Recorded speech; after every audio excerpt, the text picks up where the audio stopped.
Hi, I'm Mark Arnold, and I'm here at Picosin Arts, and I'm going to demonstrate how I made this planter. The method I'm going to use is using a wooden frame as a press mold to give me this texture that's inside the piece. So I'm going to get started here. Alright, so starting off with this, what I'm going to do is just start randomly placing pieces of clay into the mold. I've taught this before, and people have put down more patterns and different types of textures, but I really like just having the randomness of packing the clay in and not really thinking about it. So all of my work is based off of architecture and concrete being worn down over a long period of time. So the randomness of this and then the texture I'm getting really helps represent that in the finished piece. So I just want to make sure it's all above the frame. And then I'm just going to make sure I fill everything in.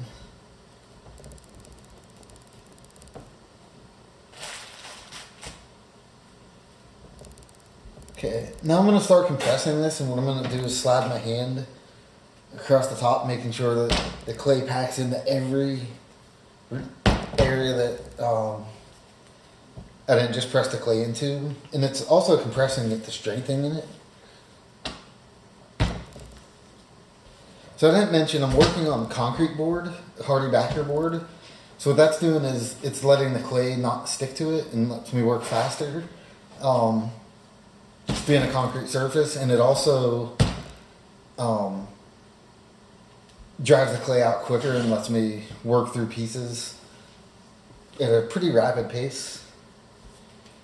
Alright, so that's all pressed in. So now I'm going to just take a stick and just kind of start wiggling it across. This part kind of reminds me of screen printing. Whenever I went back to school, I went for printmaking, and I was really into screen printing and making t-shirts.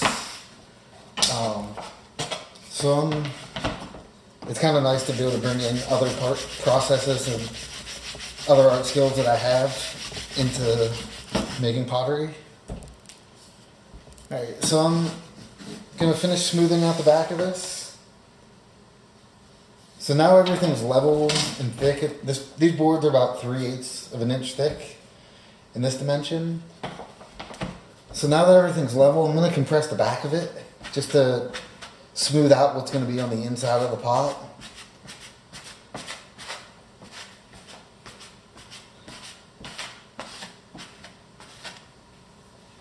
Okay, so everything's smoothed out, and now I can start lifting the board up and gently pressing out, and that's going to release the clay from the mold. And what it's giving me on the other side is this heavy textured worn down area. Alright, so now that I have a slab, I'm going to start cutting the slab up into pieces to make the rectangular forms for this piece. So I'm going to start by cutting this as a square. Now what I like to do at this point, since the clay is soft and still reusable, is I'm going to use a 45-degree bevel cutter and bevel the edges of it now so the clay is still soft and I don't have to reclaim it.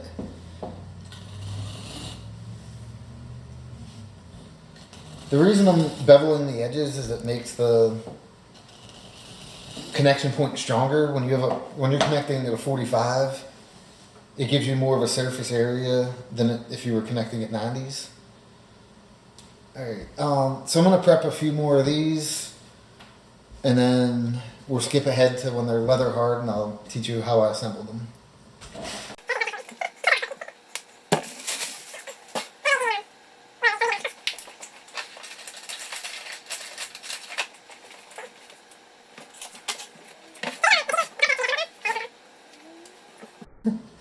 Alright, so now that the piece is set up, they're in a nice leather hard state where they're still a little bit flexible, but they're going to be self-supporting. So what I'm going to do now is start to assemble them and prep everything. I'm going to assemble everything and prep it for the finished piece. So to assemble it, I'm going to start by the areas that I had already prepped and made 45s. I'm going to score them. And this lets the clay, it's almost like welding the clay together. It's going to make a stronger connection. And I'm only doing that to the 3 sides that are going to be come in contact with other clay.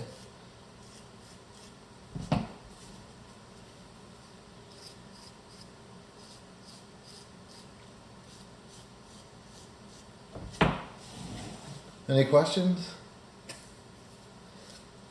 You can edit that out.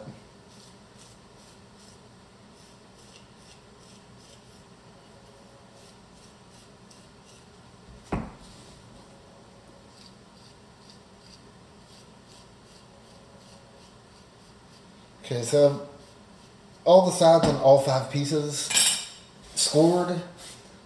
And now I'm going to put them on a banding wheel so I can move it around without dragging it on the concrete too much. So I'm going to start with placing the base of it down.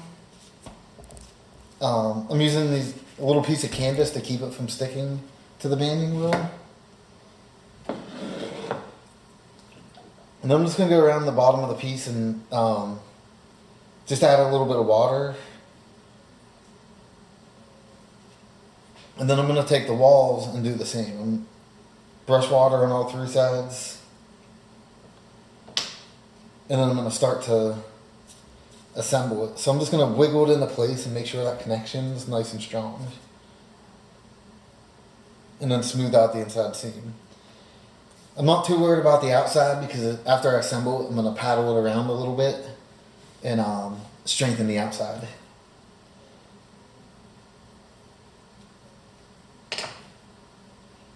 So in the second one, not only am I compressing it down to the floor, but I'm connecting the inside seams in here on the walls.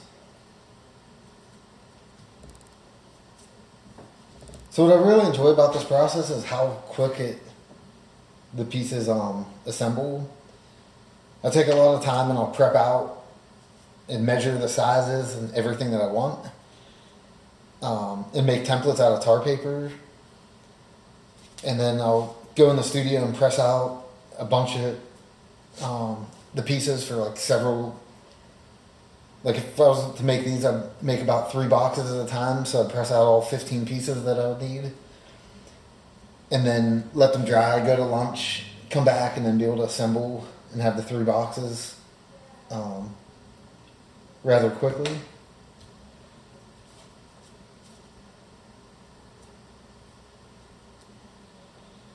And I'm watching the gaps on the inside of it. I'll have to turn it this way so that all of these inside seams, they're not, there's no gaps in them. Everything's fully connecting on all of those 45s.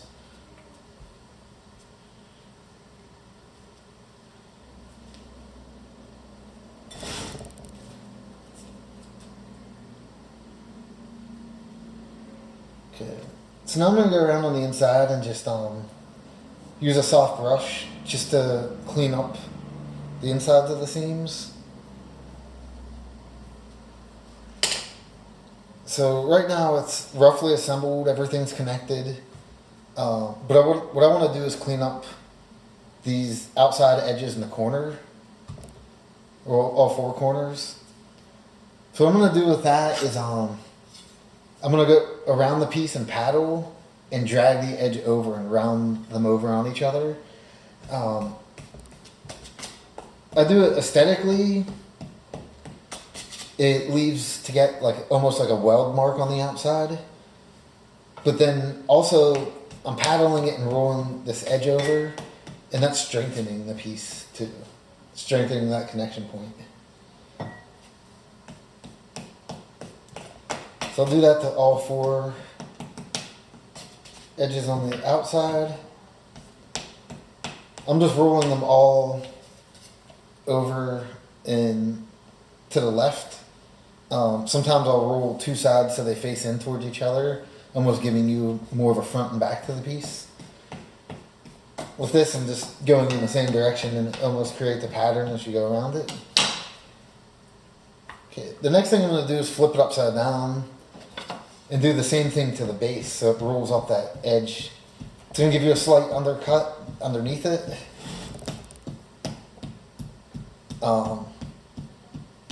And give it a little bit of lift of the piece off of the table. Okay. So now I'm just using a little bit of water on my thumb and I'm just working my way around the piece and just smoothing that in. I don't want to use too much water and weaken it. Okay, so that's, now you can see what that did. It really created a line on the bottom of the founding where the underneath wraps to the top. And then it just gives it a little bit of lift off of the table. Okay, so for the last part of this, what I'm going to do is the same type of thing. Is I'm going to go around the piece on the top and angle these outside edges down, but also give it some kind of an arching shape. So I'm going to start on the right side and paddle down and doing the same drag, but as I'm in the center, I'm easing off, like in this area, and I'm putting a little bit more force there. So what that's doing is it's making the four corners kind of droop down and a little bit lower. And this is strengthening the lip too, so if any of these cracks that are coming up on the outside, I'm paddling down and compressing it, and that's going to help it from cracking while it's drying and firing in the kiln.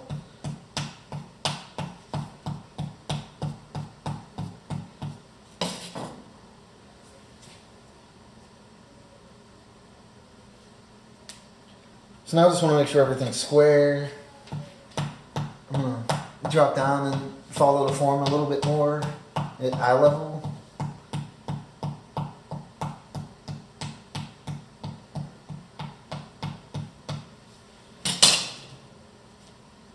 Okay. Now the last thing I'm going to do is just make sure that that edge is soft.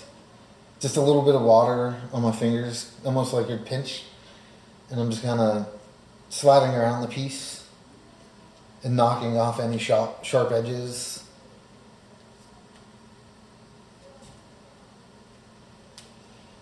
Alright, so that's the process that I use to make slabs and to slab build.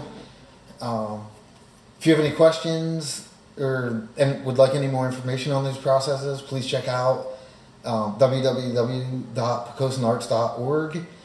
I also teach weekly classes here at Pocosan, Tuesday mornings from 9:30 till noon, and Dick Heiser teaches a night class from 6:30 to 9 on Tuesdays. Okay, thanks for watching. Have a good day.